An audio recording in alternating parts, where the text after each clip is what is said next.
오늘 말씀은 출애굽기 19장 20절에서 25절에 다시 한번 봉독해 드리도록 하겠습니다. 여호와께서 시내산 곧 그 산 꼭대기에 강림하시고 모세를 그리로 부르시니 모세가 올라가매 여호와께서 모세에게 이르시되 내려가서 백성을 경고하라. 백성이 밀고 들어와 나 여호와에게로 와서 보려고 하다가 많이 죽을까 하노라. 또 여호와에게 가까이 하는 제사장들에게 그 몸을 성결히 하게 하라. 나 여호와가 그들을 칠까 하노라. 모세가 여호와께 아뢰되 주께서 우리에게 명령하여 이르시기를 산 주위에 경계를 세워 산을 거룩하게 하라 하셨사온즉 백성이 시내산에 오르지 못하리이다. 여호와께서 그에게 이르시되 가라. 너는 내려가서 아론과 함께 올라오고 제사장들과 백성에게는 경계를 넘어 나 여호와에게로 올라오지 못하게 하라. 내가 그들을 칠까 하노라. 모세가 백성에게 내려가서 그들에게 알리니라. 아멘. 같이 기도하겠습니다. 주님 감사드립니다. 이 시간 주님의 말씀 듣는 시간입니다. 우리 안에 계신 성령께서 함께 하셔서 듣는 말씀 가운데 하나님의 음성을 듣는 자들 될 수 있도록 인도하여 주옵소서. 성경이 계시하는 거룩하신 하나님에 대해서 알고 거룩한 하나님의 백성으로 산다는 게 우리에게 어떤 의미인지를 알아서 이 세상 가운데 하나님의 영광을 드러내는 성도로서 살아갈 수 있도록 인도하여 주옵소서. 감사드리며 사랑이 많으신 예수님의 이름으로 기도드립니다. 아멘. 지난주 사도행전 본문을 통해서 세상이 교회를 두려워하지 않고 조롱하는 것에 대해서 생각을 해봤죠.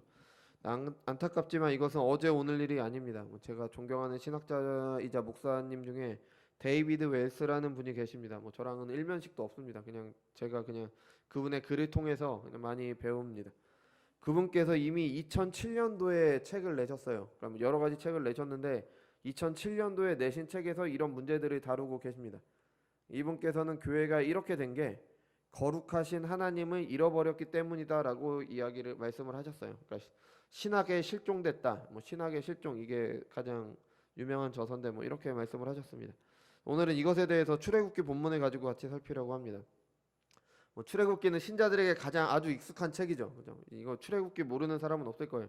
각색되긴 했지만 각색이 많이 됐죠. 이집트의 왕자라는 애니메이션도 있으니까 교회에 다니지 않아도 많이 아는 그런 내용입니다. 그런데 사람들이 보통 아는 내용은 이스라엘이 애굽에서 나와서 홍해를 건너기까지의 과정이에요. 보통 10가지 재앙이라든지 아니면은 홍해가 갈라져서 홍해를 건너는 내용까지는 이제 보통 많이 알고 있습니다. 교회에 다니는 사람들도 출애굽기라고 하면은 보통 홍해까지를 많이 생각을 합니다. 왜냐면 홍해가 갈라진 게 너무 임팩트가 있잖아요. 그죠? 아마 그렇게 생각하실 텐데 근데 출애굽기 분량을 보면요 그 이후의 내용이 훨씬 많아요. 출애굽기는 총 40장입니다. 그 중에서 애굽에서 나오는 이야기 홍해를 포함한다고 해도 모세가 태어나는 것을 포함한다고 해도 1장부터 15장에서 끝납니다. 나머지 25장은 그 이후의 내용이에요. 더 많은 내용이 그 이후에 담겨 있는 겁니다. 그러니까 애굽에서 나와서 홍해를 건넌 게 끝이 아니라는 겁니다. 그 이후에 훨씬 더 많은 내용이 담겨 있다는 거죠. 그래서 18장까지는 광야를 지납니다. 19장부터 시내산에 머물러 있으면서 이제 하나님과 언약을 맺고 그게 24장 11절까지고 그 다음에 나머지는 성막을 짓는 그런 내용입니다. 유대 랍비들은요 이 출애굽기를 남녀가 결혼하는 과정으로 아주 흥미롭게 해석을 합니다. 애굽에서 나오는 15장 21절까지를 만남, 하나님과 이스라엘이 만났듯이 남녀가 서로 만나는 과정이다. 그리고 그 다음에 18장까지 광야에서 지내는 이야기를 연예기간 서로 테스트를 해서 정말 이 사람과 함께 살아도 되는가, 정말 함께 할 수 있는가 이걸 해보는 기간이다. 그 다음에 19장부터 24장 11절까지가 시내산 언약이잖아요. 그것을 이제 결혼으로 봅니다. 이제 서로 함께 하기 위한 언약을 맺는 그런 거죠. 그러니까 서로에 대한 의무도 발생하게 되는 거죠. 그리고 24장 12절 이후로는 실제로 함께하는 삶, 그러니까 성막이 하나님께서 이스라엘과 함께하기 위해 짓는 거잖아요. 그러니까 실제로 함께 결혼 생활을 하는 거다. 그렇게 나누어서 설명을 하는데 좋은 설명인 것 같습니다. 랍비들의 해석이 아니더라도 출애굽기 내용을 보면요, 이스라엘이 애굽에서 나오는 것 자체가 목적이 아니에요. 애굽에서 나오는 거는 뭔가 최종적인 목적을 이루기 위해 과정에서 나오는 겁니다. 하나님께서는 이스라엘을 부르신 이유가 있어요. 바로에게 가서 모세가 하는 말을 보면요, 히브리 사람의 하나님 여호와께서 나를 왕에게 보내어 이르시되 내 백성을 보내라. 그러면 그들이 광야에서 나를 섬길 것이니라. 그러니까 이스라엘이 광야에 애굽을 나가는 거는 하나님을 섬기기 위해서 나가는 겁니다. 하나님과 함께하는 하나님 나라를 이루기 위해서 애굽에서 나오는 거예요. 그러니까 그들의 발걸음은 홍해에서 끝난 게 아니라 가나안을 향하고 있는 겁니다. 그렇다고 해서 가나안 땅에 도착하는 것 자체가 목적도 아닙니다. 거기에서 하나님 나라를 이루는 게 목적이 되는 거예요. 그래서 그걸 위해 가장 중요한 게 하나님과 함께하기 위해 언약을 맺고 하나님과 함께하는 장소인 성막을 짓는 겁니다. 그게 바로 19장부터 나오는 거예요. 그러니까 이스라엘이 이제 하나님의 백성으로 새로운 출발을 하는 게 바로 19장부터 40장까지의 내용이 되는 거예요. 가나안 땅보다 더 중요한 게 하나님과 언약을 맺고 성막을 짓는 겁니다. 그래서 오늘 19장은 그 새롭게 시작하는 것의 시작 부분입니다. 이 내용을 통해서 현대 교회에 필요한 것이 무엇인지 함께 살피도록 하겠습니다. 우리가 같이 읽어봤듯이 출애굽기 19장 5절에서 6절에 보면요, 하나님께서 이스라엘을 택하신 이유를 알 수 있어요. 그러니까 바로에게 하신 말씀 중에서 광야에서 나를 섬길 것이다, 그 말의 의미를 알게 됩니다. 하나님께서 이스라엘을 부르신 이유는 구별된 하나님의 백성으로 삼으시기 위함입니다. 하나님의 소유가 돼서 하나님께서 그들을 통해 이루고자 하시는 일을 하기 위함인 거예요. 그 일은 사람을 창조하실 때 맡기신 일입니다. 대리 통치자로 맡기셨잖아요. 그죠? 근데 아담의 불순종으로 그게 이루어지지 않았죠. 대신 한 사람을 택하셨어요. 그래서 그들의 후손으로 민족을 이루게 하고 그들을 통해 아담에게 하신 그 명령이 이루어지도록 하셨습니다. 그 사람이 아브라함이었고요. 그 민족이 바로 그 후손이 이스라엘인 거죠. 창세기 12장 2절에서 3절입니다. 내가 너로 큰 민족을 이루고 내게 복을 주어 내 이름을 창대하게 하리니 너는 복이 될지라. 너를 축복하는 자에게 내가 복을 내리고 너를 저주하는 자에게는 내가 저주하리니 땅의 모든 족속이 너로 말미암아 복을 얻을 것이라 하신지라. 아멘. 아브라함을 부르신 이유는 그의 후손들이 복의 근원이 되는 겁니다. 복의 근원이 돼서 모든 족속에게, 모든 사람들에게 그 복을 전하기 위해서 하나님께서 아브라함을 택하시고 그들의 후손으로 택하신 민족을 삼으신 겁니다. 이스라엘이 하나님의 택하심을 받은 복된 민족이 된 이유가 바로 이건 거예요. 그들이 그냥 복 받고 끝나는 게 아니라 그 복이 세상에 흘러 넘치도록 해야 되는 거예요. 그들을 통해서. 오늘 본문에서는 그게 제사장 나라라는 말로 표현이 되어 있죠. 제사장은 이스라엘의 대표로 하나님 앞에 서는 사람이었어요. 하나님과 이스라엘의 중보 역할을 했다면 이스라엘은 모든 민족의 대표로 하나님 앞에서 하나님과 그들 사이를 중보하는 역할을 해야 되는 겁니다. 이것이 하나님의 백성인 이스라엘이 택함을 받은 이유인 거예요. 세상에 이스라엘처럼 복받은 민족이 어디 있습니까? 하나님께서 그들을 택하시고 그들을 애굽에서 부르시고 율법을 주시고 그들을 직접 다스리셨어요. 그 복을 주신 이유가 그 복을 세상에 전하기 위한 겁니다. 근데 이것이 가능하기 위해서는 이스라엘이 하나님의 소유가 돼서 하나님의 말씀대로 사는 거룩한 백성이 돼야 되는 거죠.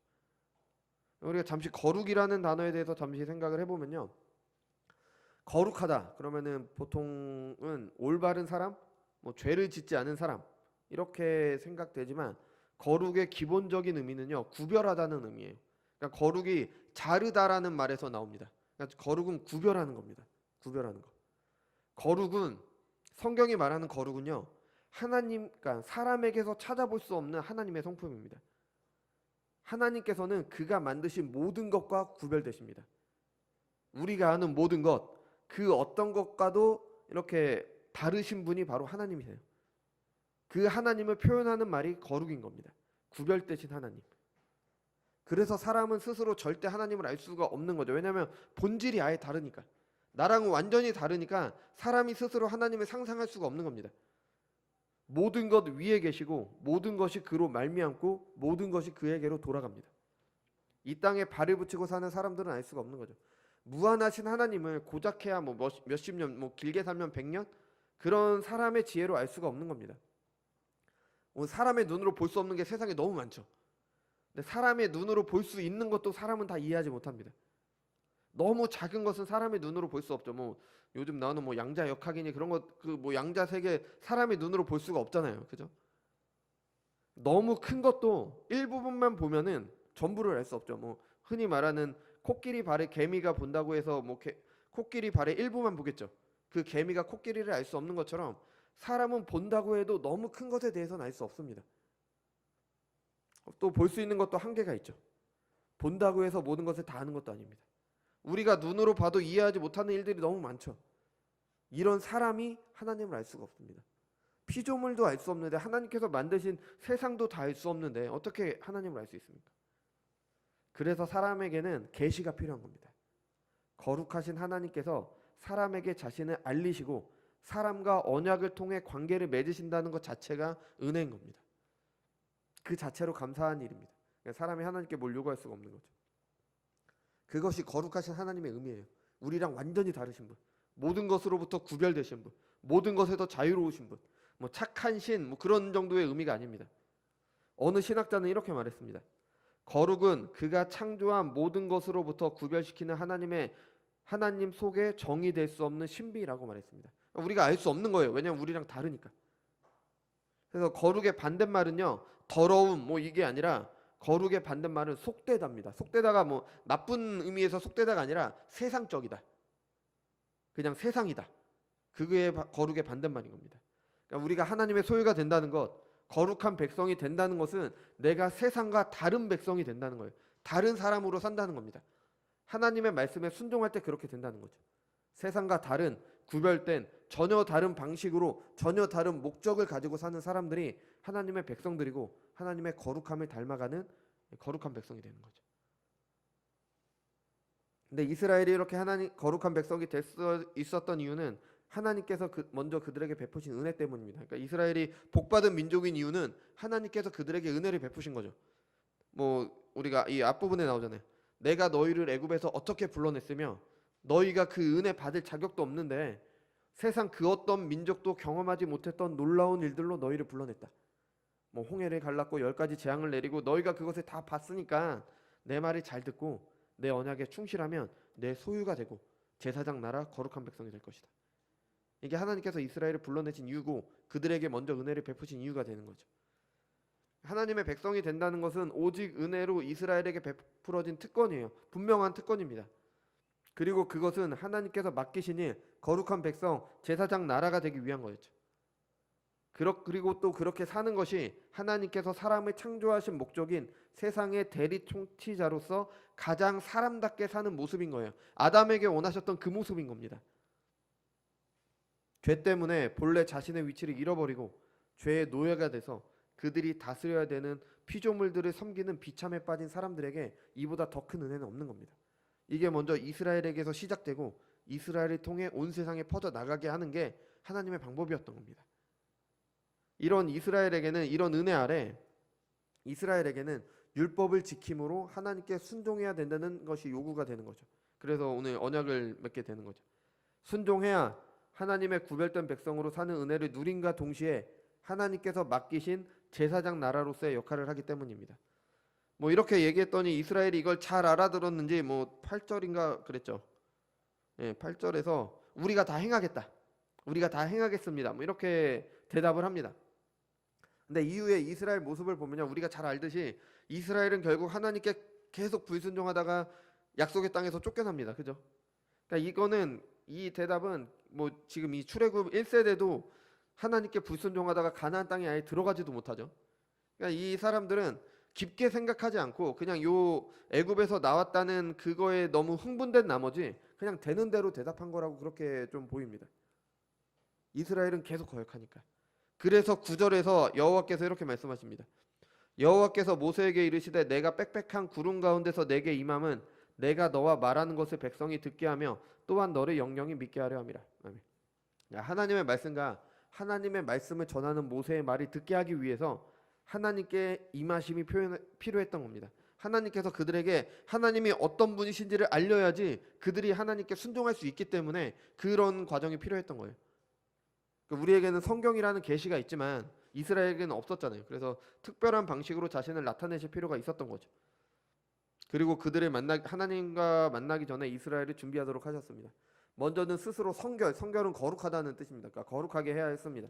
거룩하신 하나님을 만나야 하니까 거룩하게 해야 되겠죠. 뭐 물론 말씀드렸다시피 깨끗하다는 의미가 있지만 더 근본적으로는 구별을 하는 겁니다. 그러니까 일상적인 평소에 하던 일에서 떨어져서 하나님과 만나기를 준비를 하는 겁니다. 우리가 주일을 거룩한 날이라고 하잖아요. 그러니까 평소에 하던 일을 안 하는 겁니다. 그래 구별된 날이니까. 주일이 그런 의미가 있는 거예요. 그 뭐 평소에 하던 일 중에 일부를 하지 않으므로 그것으로 자신을 거룩하게 해야 됐죠. 다음으로는 하나님께서 이스라엘과 만나는 산을 구별하도록 하셨어요. 뭐 그 산은 시내 산이죠. 시내 산의 위치는 뭐 학자들마다 다른데 뭐 정확하진 않습니다. 근데 뭐 그 시내 산이 특별하기 때문에 하나님께서 그 산에 임재하신 게 아니라 하나님께서 구별하셔서 그 산에 임재를 하신 겁니다. 하나님께서 오셨기 때문에 그 산이 거룩하게 되는 거였죠. 근데 그 산을 어떻게 구별했냐? 산 꼭대기에는 하나님께서 강림하시니까 모세만 갈 수 있습니다. 그 백성들은 산에 올라가지 못했어요. 산 아래에 있어야 했습니다. 그리고 그 가운데 산 부분에는 그 제사장과 장로들만이 올라갈 수 있었으니까 뭐 허락된 사람들만 올라갈 수 있었죠. 그러니까 세 단계가 있었어요. 산 아래, 산 꼭대기, 그죠?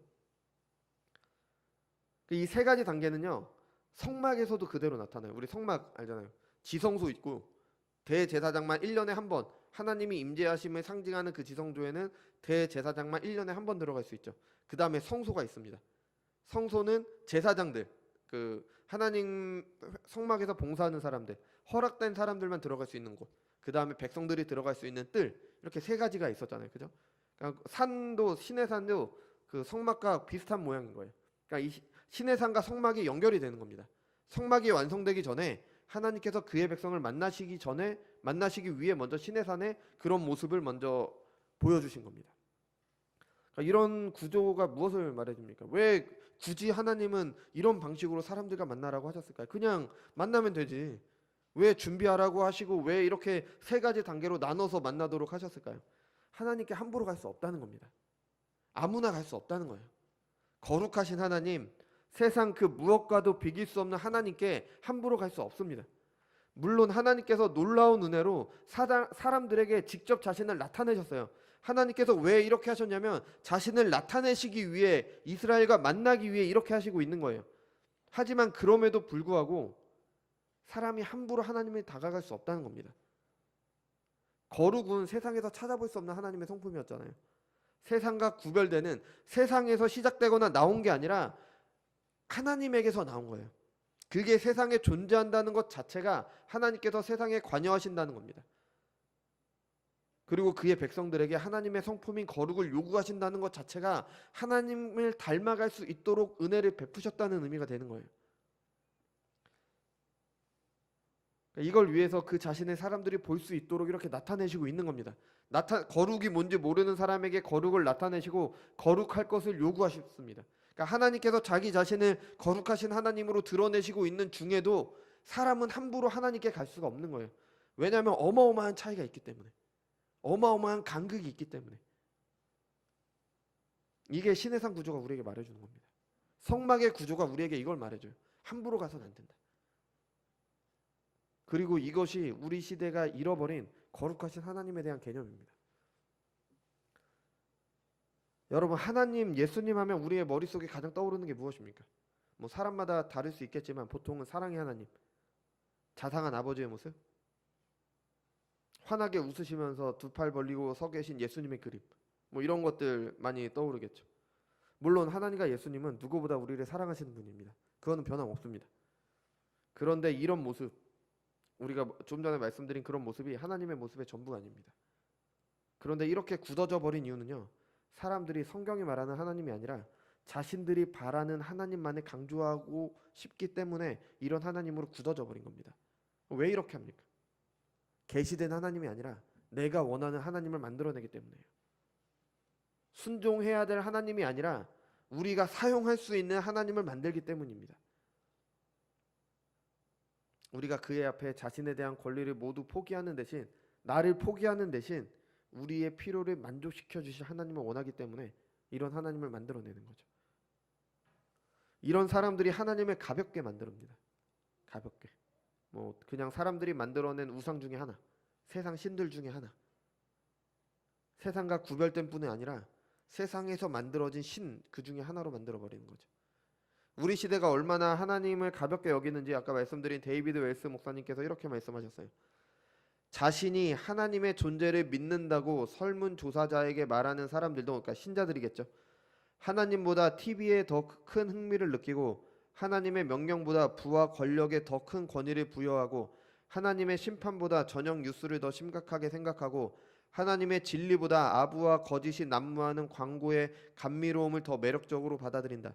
이것이 우리가 하나님을 세속화된 삶의 주변부로 밀어내고서 하나님께 부여한 상태이다. 이런 모습이 현대교회의 모습일 겁니다. 아니, 우리 교회의 모습이고 나의 모습일 겁니다.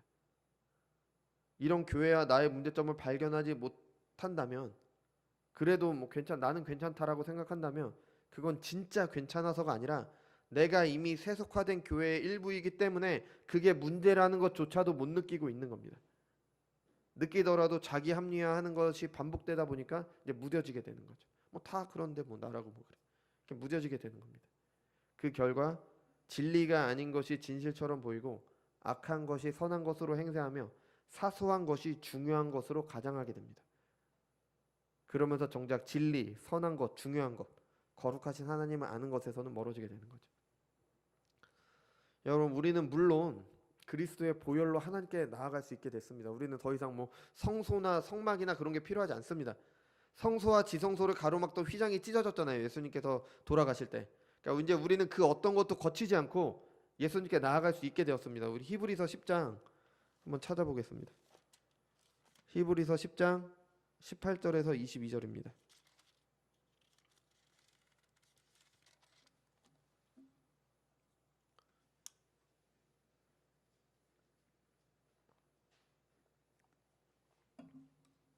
(19절에서 22절까지만) 읽어볼게요. 히브리서 10장 19절에서 22절입니다.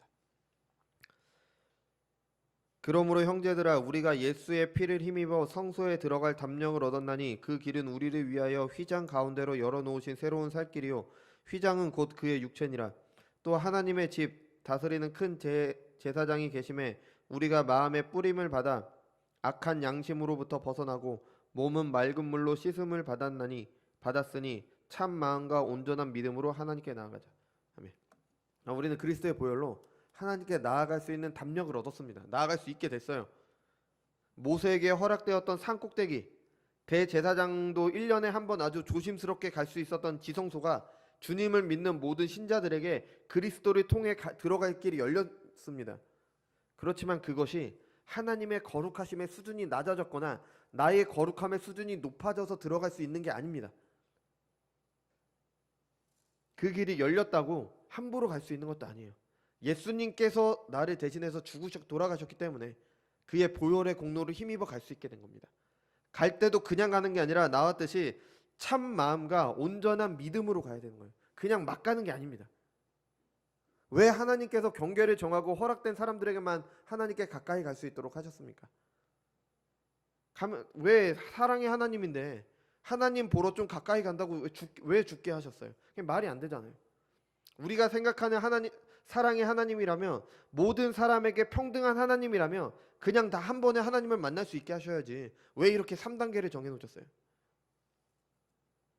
그리고 하나님께서 이스라엘에게 나타난 모습을 보십시오. 시내산의 연기가 자욱했고 여호와께서 불 가운데 강림하셨다. 그 연기가 온기 가마 연기같이 떠오르고 온 산이 크게 진동하고 나팔 소리가 점점 커질 때 두려운 모습으로 임하셨습니다. 사랑의 하나님의 모습이 아니에요. 두려운 모습입니다. 이 자유주의 진영의 학자들은 이 시내산에 화산 분출한 것이라고 이것을 설명하기도 하는데 뭐 전혀 근거가 없습니다. 시내산에 화산이 분출한 일도 없었고요. 뭐 아닙니다. 그냥 하나님께서 세상에서 찾아볼 수 없는 현상으로 하나님의 임재를 시내산 가운데 나타내신 거예요. 왜 이렇게 하셨습니까? 하나님이 어떤 존재인지를 그들에게 각인시키신 겁니다. 나는 이런 존재다. 너희가 함부로 다가올 수 없다. 내가 너희를 사랑해서 너희에게 긍휼을 베푸셔서 지금 너희와 함께 하려고 하지만 그럴 때라도 너희는 나에게 함부로 다가와서 안 된다. 그래야 그들이 하나님께 순종하기 때문입니다. 얼마나 사람이 악합니까?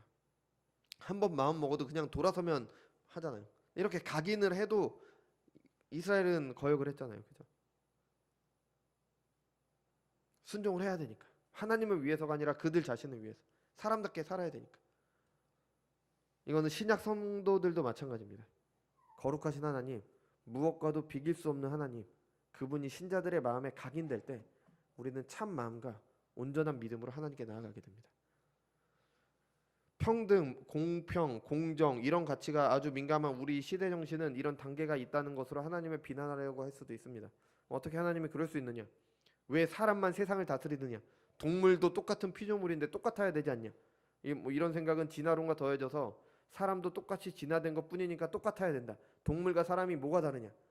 이런 시대 정신과 이어질 겁니다. 그러면서 뭐 자신들은 뭐 깨시민이라고 하죠. 뭐 깨어있는 시민.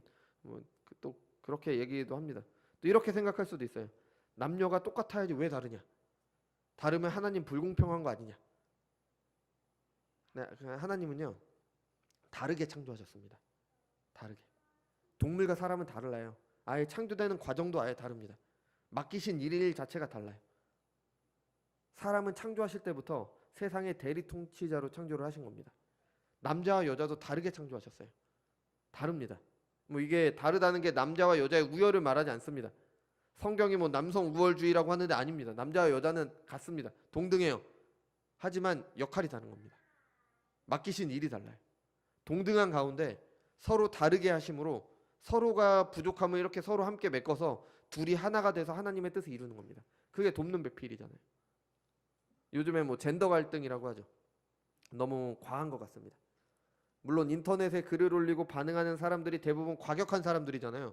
그 사람들의 반응이 뭐 사람들의 반응이라고 다 볼 수는 없지만 그래도 너무 사람들이 예민하게 반응을 합니다. 원래 다르게 창조되었습니다. 근데 서로 갈등이 있으라고 다르게 창조된 게 아니라 서로 함께 돕는 배필로 하나님의 뜻을 이루도록 하신 겁니다. 그런데도 성경이 그렇게 말하는데 그건 아니다. 남녀가 똑같아야 된다. 뭐 하나님이 뭔가 실수하신 것이다. 이렇게 말하는 거는 하나님보다 내가 더 지혜롭다고 말하는 거예요. 내가 더 지혜롭다. 남자와 여자가 왜 똑같아야 됩니까? 그거 누가 정했어요? 그거 사람이 정한 가치잖아요. 하나님은 다르게 창조하셨어요. 하나님의 말씀이 남자와 여자가 똑같아야 된다고 가르칩니까? 아니면 타락한 사람들이 만들어낸 학문이 세상 학문이 그렇게 가르칩니까? 뭐가 진리입니까? 거룩하신 하나님의 말씀이 옳습니다. 너무 당연하잖아요.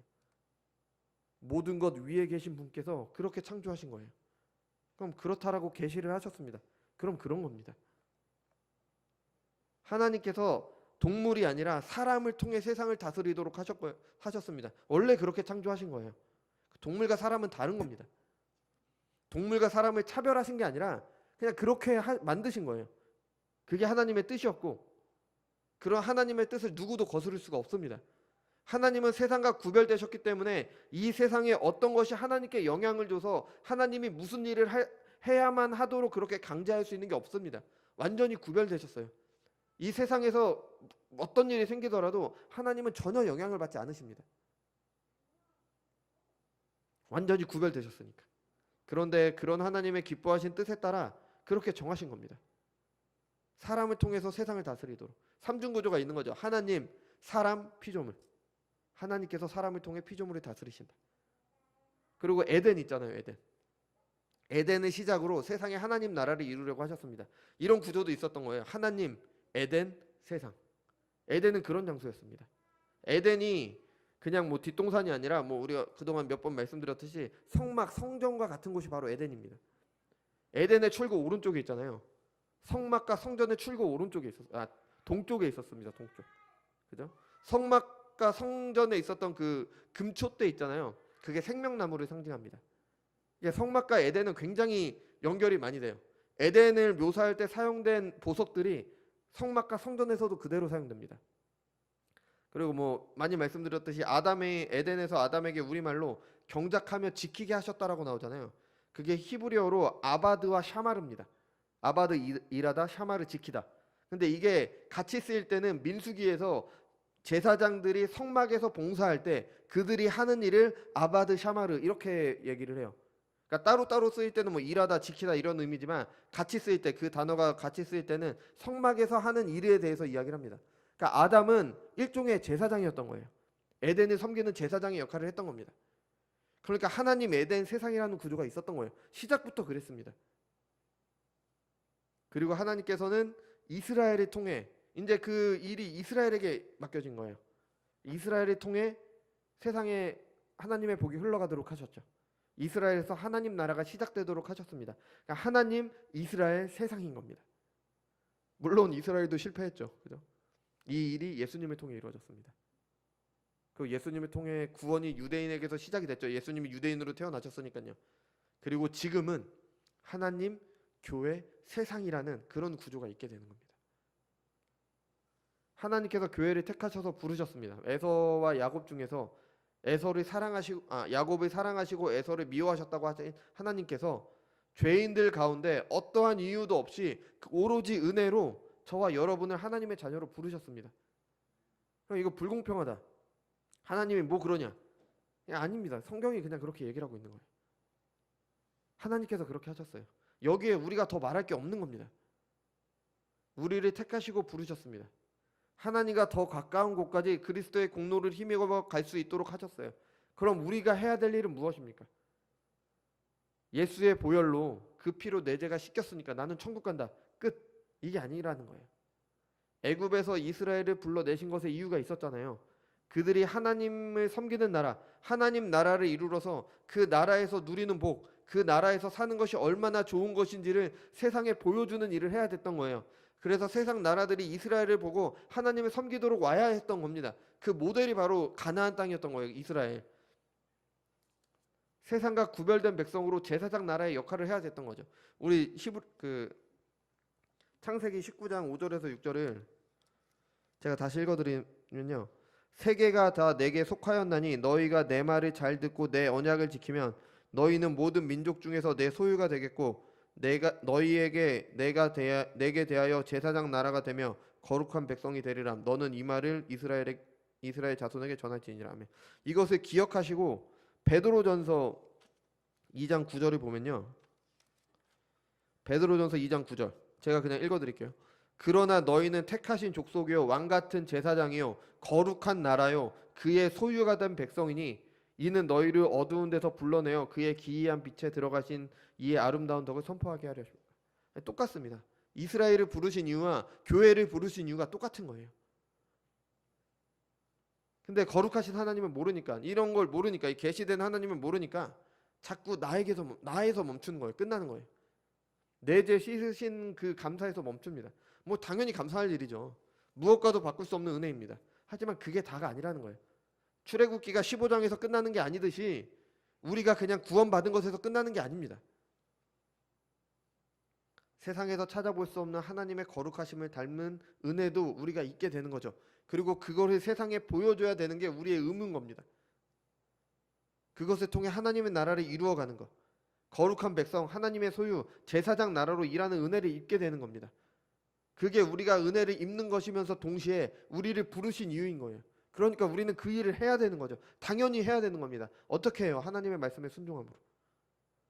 우리는 순종할 수 없지만 예수님을 통해서 우리를 순종하도록 하셨잖아요. 우리 안에 새 마음을 주셔서 하나님께 순종할 수 있도록 하셨잖아요. 그럼 그거 가지고 그 일 하는 겁니다. 그게 우리를 부르신 이유이기 때문에. 하나님의 일을 한다? 예, 그거 하는 겁니다. 딴 거 아니에요. 그렇다고 해서 나의 신앙생활이 뭐 하나님께 뭘 해드리는 게 될 수가 없어요. 거룩하신 하나님은 세상을 초월해 계십니다. 내가 뭘 한다고 해서 하나님이 영향을 받지 않으세요. 그게 거룩하신 하나님이라는 의미예요. 이미 홀로 완전하시고 홀로 완벽하신 분입니다.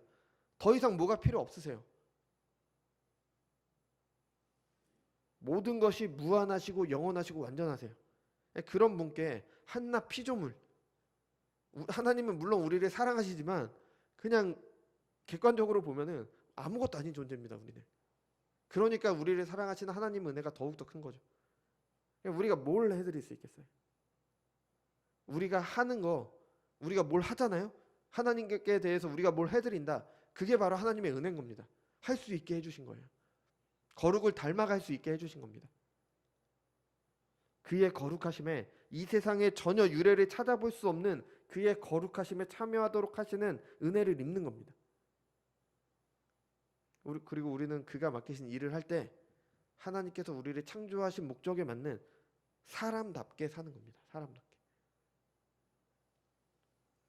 뭐 이렇게 말씀을 전하는 저도 다른 사람과 똑같습니다. 뭐 하나님보다 다른 것을 더 중요하게 생각하기도 합니다. 하나님의 말씀이 꿀송이보다 달다고 하는데 다른 것이 더 즐거울 때가 있습니다. 하나님의 말씀을 연구하고 전하는 게 저에게 맡겨진 일이라서 좀 더 많이 보는 것이지 뭐 그것이 즐거워서 보는 것이 아닐 때도 있습니다. 하지만 하나님께서는 이런 우리를 사랑하셔서 그 자신을 우리에게 계시하셨습니다. 오늘 본문에서 시내산에서 이스라엘에게 거룩하신 하나님을 나타내신 분께서 그 일을 계시에 기록하심으로 우리에게 나타내셨습니다. 먼저 그 은혜에 감사하시기 바랍니다. 그리고 거룩하신 하나님을 묵상하세요. 내 안에서 만들어낸 하나님을 생각하는 게 아니라 절대 내가 하나님을 생각해낼 수가 없어요. 구별되신 분이시기 때문에 밖에서 계시로 주어져야 되는 거죠. 그 계시에 따른 하나님을 묵상하십시오. 거룩하시다라는 그 의미에 대해서 묵상하시기 바랍니다. 그래서 내 마음에 각인시키시기 바랍니다. 그리고 죄인 중에 계수인 우리를 그리스도의 보혈의 공로로 용서하시고 거룩한 하나님의 자녀로 삼아주신 그 은혜에 감사하시기 바랍니다. 그리고 삶 가운데 거룩한 하나님의 자녀로 세상과 구별된 하나님의 자녀로 사는 것을 배운 대로 우리 율법도 배우고 뭐 하나님의 뜻도 배우고 많이 배우잖아요. 그대로 실천하시기 바랍니다. 그래 이게 맞지, 이게 맞는 거야. 거기서 끝나면 안 됩니다. 귀신도 하나님이 한 분인 것을 알고 두려워한다고 했습니다. 그죠? 근데 그게 믿음이 아니잖아요. 거룩한 하나님의 백성이 되었다는 것의 의미를 알고 이를 위해 하나님의 뜻대로 사는 것이 필요하다는 것을 알았다면 실제로 행해야 되는 거죠. 하나님 앞에 두려움으로 나오시기 바랍니다. 물론 사랑의 하나님이십니다. 우리를 반겨주시는 그런 하나님이세요. 근데 우리는 두렵고 떨림으로 하나님 앞에 서야 됩니다.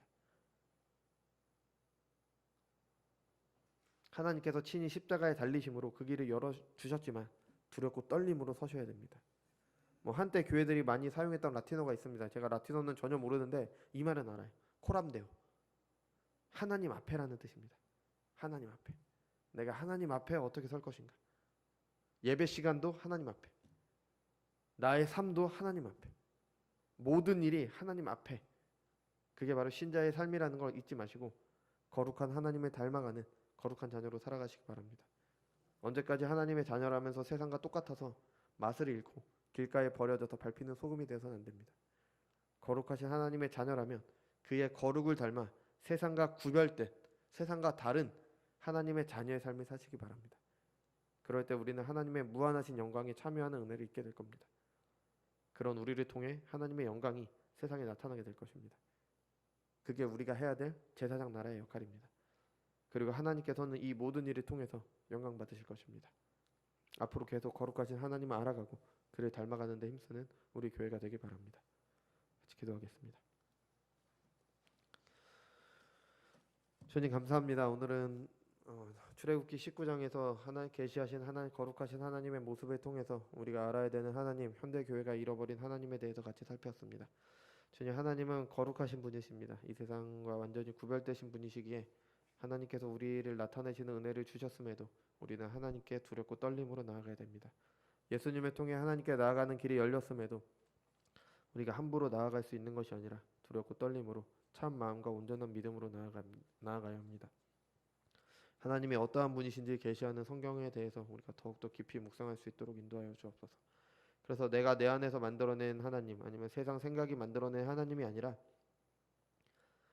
성경이 계시하는 하나님에 대해서 우리가 더욱 깊이 알고 그 하나님께 우리가 어떻게 나아가야 되고 무엇을 해야 되고 그 하나님의 은혜 입은 자로서 세상 가운데 어떻게 살아가야 되는지를 생각하는 저희들이 될 수 있도록 인도하여 주옵소서.